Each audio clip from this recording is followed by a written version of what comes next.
everyone, and welcome to another episode of 1923 Main Street. Home of the Disney Travel Podcast with the latest Disney travel news.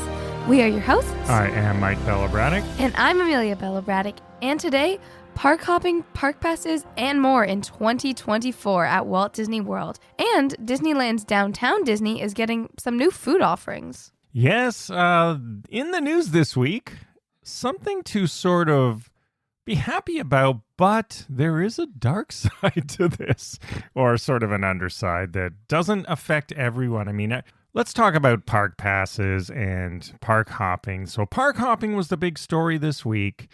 As we all know, there were some changes coming in January 9th to be specific. This is some good news. I will admit this is a step forward. It is a step forward. Yeah, I'm going to admit that too. You know me, I have to admit I'm a glass half empty kind of guy. I don't know if you've noticed that. I like everything to be fixed at once, not in dribs and drabs, but yeah, that's fair. Dribs and drabs is what we're going to get. So as of January 9th, you can finally park hop if you have Park Hopper or an annual pass with Park Hopper. Yeah, with Park Hopper, without waiting until 2 p.m. So that's great. However, you still have to have a park pass reservation. Yeah, here's how it works. So on days when, so this is ridiculous, right? This is where I'm coming from. So on days when park pass reservations are required for annual pass holders still, and certain non-dated tickets. So I don't know which tickets people buy who don't have annual passes that don't count.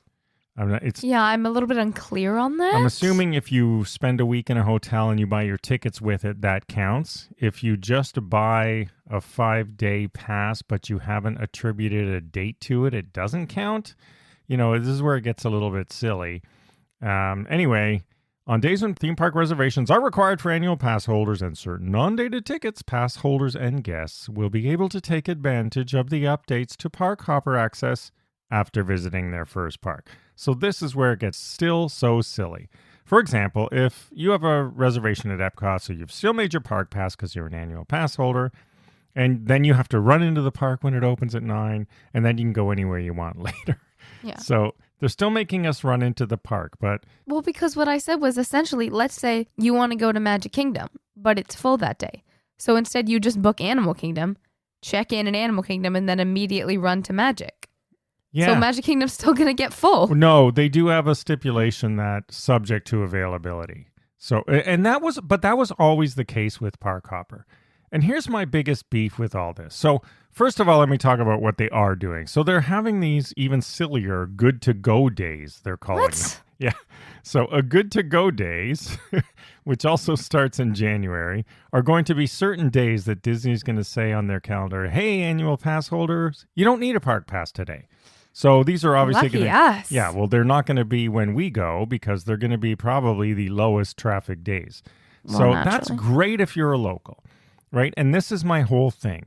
They're lumping all annual pass holders together, but not all annual pass holders are the same. And I don't think any annual pass holder should have to book park passes as of next year because for 50 years almost... That's even less convenient if you live in Florida. Yeah, I mean, the parks are less crowded now, and for 50 years, there was no problem. So why are they still discriminating against annual pass holders? And then there's people like us, lots of people like us, who have annual passes, but we're not locals, right? So we're DVC holders or people who go regularly. The point being, when we visit, we have a hotel reservation on site and stay for a week. So at the very least, and I did write a pointed letter to Disney, and I urge you all, if you're in the same boat and you care at all, then send a letter to the Disney execs through through their customer service email and saying, listen, we're not locals. We have to book a hotel reservation to visit. We plan this. This is the thing, right? We plan this months and months ahead, if not, half a year ahead. So why are we having to book a park pass when our neighbors next door who aren't annual pass holders do the exact same thing but buy tickets? They can just walk in any park, making planning much, much easier. So it is discriminatory. They are penalizing annual pass holders, especially the non-locals who are booking vacations with hotel rooms. So I don't know. I'm still hoping they will change this. So great, we can park hop. Well, I'm still confused because it's vague. When they say subject to availability, like let's say Magic Kingdom is you cannot buy a park pass for it, but that doesn't mean that everybody who had the park pass is in the park at 10 a.m. that morning. So if you go try to scan in, is it, oh, sorry, there's too many people in the park, or there's too many people maybe entering the park today? Yeah, I think it's only going to count. Which is it? Who knows? I think it's just first of all, it's a safety net. They want to throw it in there so they have the option of telling you can't go. But it will apply at Christmas, right? In those days when the parks are full at 11 a.m. Well, that's different. Every park is full on Christmas. But this gives them an out to say, hey, someone comes, but I'm allowed to park pop anytime. Well, yeah, but the park's full, as it said in our stipulation. So they can refer back to it. I don't mind that. That's fair. It gives their cast members, I guess, a thing to pull at if people are getting mad at them. Yeah, I just find it ridiculous that annual pass holders who are booking vacations, even if you're local, let's say you're local and you want to stay in a hotel for the weekend, you shouldn't have to book a park pass for that. You should be given the same treatment as anybody else anywhere who is booking a resort on site, because we are your most loyal guests.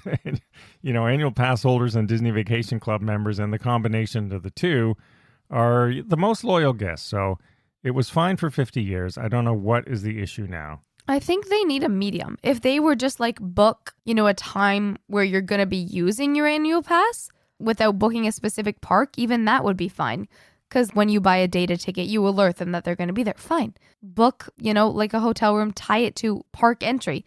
But booking a specific park is limiting when other guests don't have to. Yeah, exactly. And that's what I mean. At the very least, if you have an on-site hotel reservation, DVC, rack rate, whatever you're doing, and you have an annual pass, you should not have to book a park pass, just like anybody else who's visiting Walt Disney World at that time. So the park hopping thing is sort of good news, but it's okay news if you have an annual pass, you're still chained down. So still good, though. Makes it easier to do 4 parks one day. Yes, it does. It's not a negative for sure. It's just like halfway there. When I saw this release, I was like, yes. And then I read it and went, oh, come on, Disney. Well, one time I did 4 parks after 2 p.m.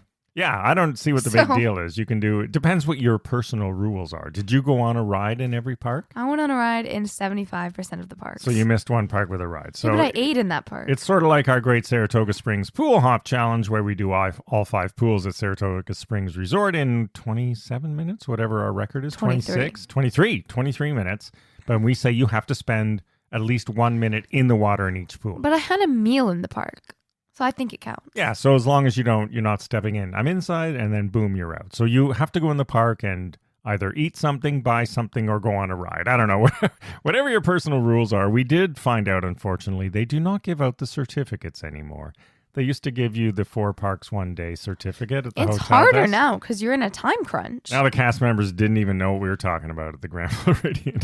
Whereas in the past, you used to get a nice little paper certificate. Oh, just another thing that has been lost over the years.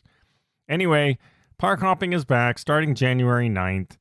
These, I know these good to go days won't apply to anyone who's not local annual pass, but hey, if you're an annual pass holder locally, it's better than nothing. How far in advance do they do these good to go days? I don't know. They didn't even say when. They just said January date TBD. So oh, lucky.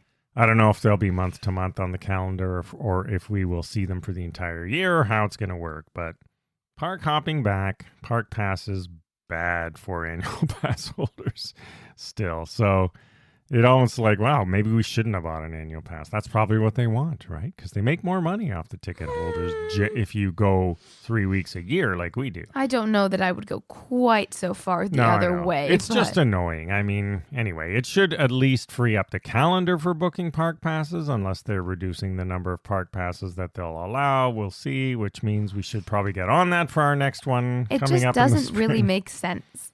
It doesn't make sense at all. But a lot of things they've done in the last few years. It just doesn't make sense. Yeah. There's been a lot of doesn't make sense from Disney in the since COVID, really. I mean, I think COVID really just bottomed up the whole thing, as we know. And I think they're on their way to going away, and thank goodness for that. We'll see. So if you care about it and you're like us, shoot off a note because, they do listen to what people say. All right, in other news, over in Disneyland, not quite open yet, but downtown Disney, I think this is good news too. They're getting a whole bunch of new sort of fast restaurants, 4 new offerings under one roof in a new place in downtown Disney, going to be called the Parkside Market. Yeah, so this is a new curated collection of different culinary concepts. And so they will have 4 new offerings altogether. And it's going to be part of an expansion of, the West End of downtown Disney. Yeah, so it's going to be, it's good. It's good news. So the first one's called Soul Sister, and they have a fast casual eatery serving Korean food. That's sort of cool. Yeah, so it's based on Korean rice bowls, and they're going to have a California twist.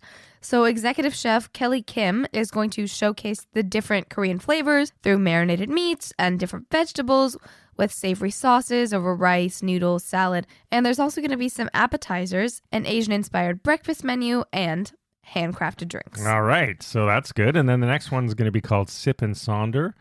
And this is well-known cafe in LA. And soon you will be able to get their signature lattes, fresh treats, frozen drinks, and Caribbean-inspired bites. That sounds interesting in downtown Disney. Oh, Gigi's Chicken Shop. Yes, which I'm guessing in this case doesn't mean Gilmore Girls or Gossip Girl.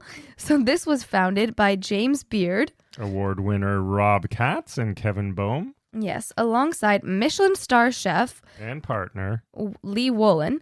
And this will serve as a family-friendly menu of, chicken sandwiches, salads, more classic sides. And this will be their first location, West Coast-wise. Yeah, and I think Gigi's, sort of like we used to call Grandma and Grandpa Gigi. I think their Gigi's is their mother or something like that. It is sort of, yeah. That's so nice. Yeah, it's sort of related to the chicken soup. Gigi was someone special in one of the lives. I can't remember. They have a Michelin star. I'll give it a shot. That's right. Yeah, it's always good to see if they earn their stars, especially in a sort of non-traditional takeout location at Disney.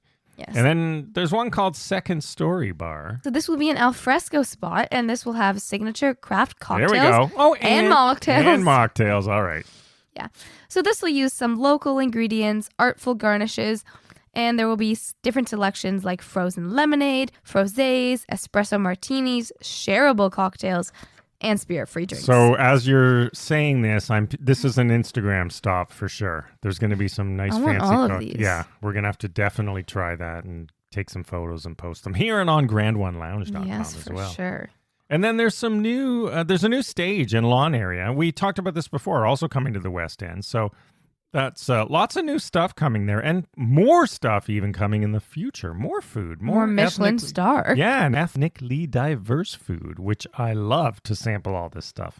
It's sort of like World Showcase in downtown Disney. They're building their very own. Yeah, so there's a Chinese restaurant, Ding Tai Fung, and they're known for their soups and dumplings and noodles. I'll try that. Yes, the Michelin star is bringing in some Mexican cuisine with Carlos Gheta at Paseo and Centlico. California Cuban cheese rolls and pastries Ooh, will also add that stop to my list. Porto's Bakery and Cafe. So lots of good. That's quite a lot, actually. I have my personal hit list for this area now. We just said this sort of quickly, but the first 4 are coming up. Anytime. They're saying before the end of the year, I believe. So by the time we're there again next year, there's going to be lots and lots of new stuff to try. And that makes downtown Disneyland next summer. Yeah, downtown Disney needed more. There were a lot of good table service, but I felt like it was more lacking on these sort of counter service, quick service takeout options. Even if it's like Polite Pigs type of thing, it would be fine, where you can just sort of get in and out quickly if you need to. Yeah, no, the need is a Gideon's. And not have to book a pass. I can't let that one go. All right. That's the news for this week. So good news with park hopping and holdout news for us annual pass holders on the Park Pass. Thanks for listening as always. Follow along at 1923 Main Street on social media. Check out the new shop at 1923mainstreet.com/shop. New designs loaded pretty much every day. And we'll see you again next week. Have a magical day. Bye-bye.